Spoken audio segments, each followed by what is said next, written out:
Steven Espinoza, head of Showtime Sports. Steven, obviously, fireworks start the Canelo Caleb Plant fight with these guys getting into it on stage. Do you mind that from the promotional standpoint? Personally, I do actually. Philosophically, I'm not in the group of people that believe that's a good thing. I understand it's trending, it's this and that, people are talking. I'm not at all convinced that it translates into a single buy. Yes, people are going to talk about it.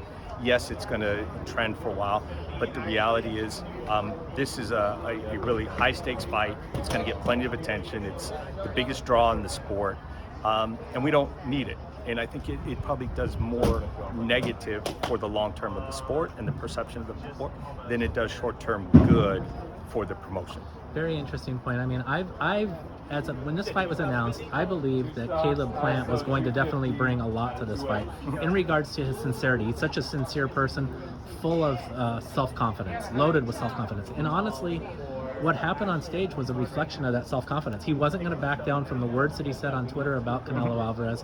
When they went face-to-face and whatever was exchanged between them, he didn't back down. Right. From that standpoint, that we got to see the real Caleb Plant. Are you okay with that? I'll say this. I'll make it. It's going to sound like a strange analogy, but I'll analogize to the Mayweather-McGregor press conference. You know, people were going along thinking, "Oh, okay, it is what it is." You know, and then the press conference made people realize there's a lot of emotion. There's a lot at stake personally and professionally. If anything, you know, what this communicated is these are real emotions. This is not just social media trash talk. This is not people trying to get clout or get headlines. There's real emotions. There's real stake. There's a budding rivalry here, you know, and so much so that Caleb got under Canelo's skin in a way that we haven't seen anyone do before. Right. You know, we've never seen him lose his cool like that, and it's not something that, you know, he wants to do or likes to do. You know, his whole demeanor and his approach to the sport is the opposite of that. He goes out of his way to be respectful and honor the sport, and that's one of the things that's very admirable about him. So he was, in speaking to him afterwards, he was very apologetic that it happened. So certainly he's not viewing it as, hey, we just got, you know, more buys and more attention. Yeah, you know, he told us backstage that he's never been this emotional about an opponent, and that includes Gennady Golovkin. So I mean, there's a lot going on here. And Floyd, exactly. Too, right. Yeah. So you know, look, let's not bury the lead. The bottom line is that you, as head of Showtime Sports, landed this fight. Canelo Plant is not going to Fox, it's going to Showtime. And, you know, look, having done some reporting on the situation, I know you guys really stepped up to the plate. It's not a matter of Fox getting out of the fight game. It's a matter of Showtime stepping up and landing the Canelo Plant fight. Can you talk about the victory of that? Yeah, it was really hotly contested. I mean, obviously there's no one in boxing who wouldn't have wanted this fight. There's some really good fights on the schedule, but this is the fight of the year, the biggest draw of the year. It's history, it's the undisputed title. And we put forth a really aggressive package, marketing, financial, and otherwise. And in terms of its importance, I think it's important in context. You know, if we got this fight and we're having a mediocre year, it probably wouldn't be as important. It would sort of be, okay, got one good fight. But the reality is we've got a ton of momentum. We're coming off a really busy, high-quality year.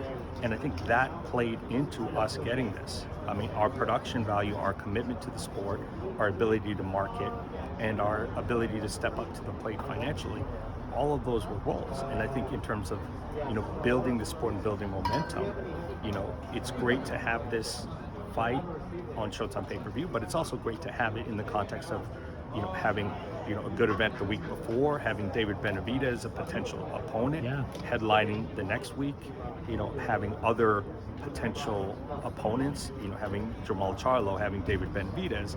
I think all of those things were factors, you know, in the grand scheme of things. I think it was a holistic approach. It's one of the things that we bring to the table. It's not just, you know, money or marketing or experience or opponents. You know, those are all components that helped get us this fight. Can you say that you are back in the Canelo business? Because you just mentioned that. I mean, yes, you have David Benavidez, both of the Charlo brothers. Errol Spence has said he wants to fight Canelo Álvarez in Texas. I mean, this could be a long run with Showtime and Canelo. Potentially. We hope so. You know, look, Canelo's at a point where he can sort of dictate, you know, what he wants to do, and he has wisely decided he's going to do fight by fight. But I am, you know, I'm comfortable where we are. We've got a couple of really good assets to offer him, you know, in Charlo, in Benavidez, and I think those are the legacy-defining fights. You know, at this point, Canelo has everything. He's got money. He's got fame. He's a Hall of Famer. You know, he's already a legend in Mexican boxing. The only reason to stay in the sport is to do big, legacy-defining fights. That's not, you know, with all due respect, that's not the guys at 175. The big mega fights are David Benavidez, that are the Charlo fights. Those are mega pay-per-views, and those are the fights that fans are going to really go down remembering.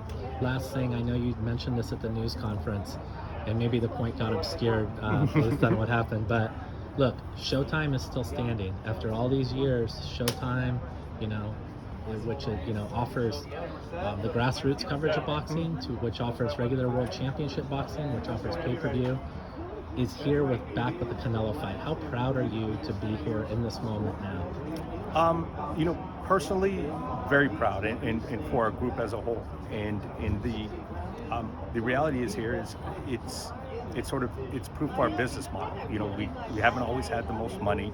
You know, we're not the most aggressive in terms of self-promotion, but we've been here for 35 years, and we've been committed to the sport and committed to all levels of the sport. We're not just interested in the big pay-per-views. We want to develop young guys. We take just as much pride in a young guy coming up like Jaron Ennis as we do in a Canelo Álvarez. So, you know, the reality is, you know, we're here, we believe in our business model, we believe in our commitment to the sport, and that's worth something. And that's how we ended up with fights like this. Great, congratulations. Thank you so much for All your right, time. thanks, guys.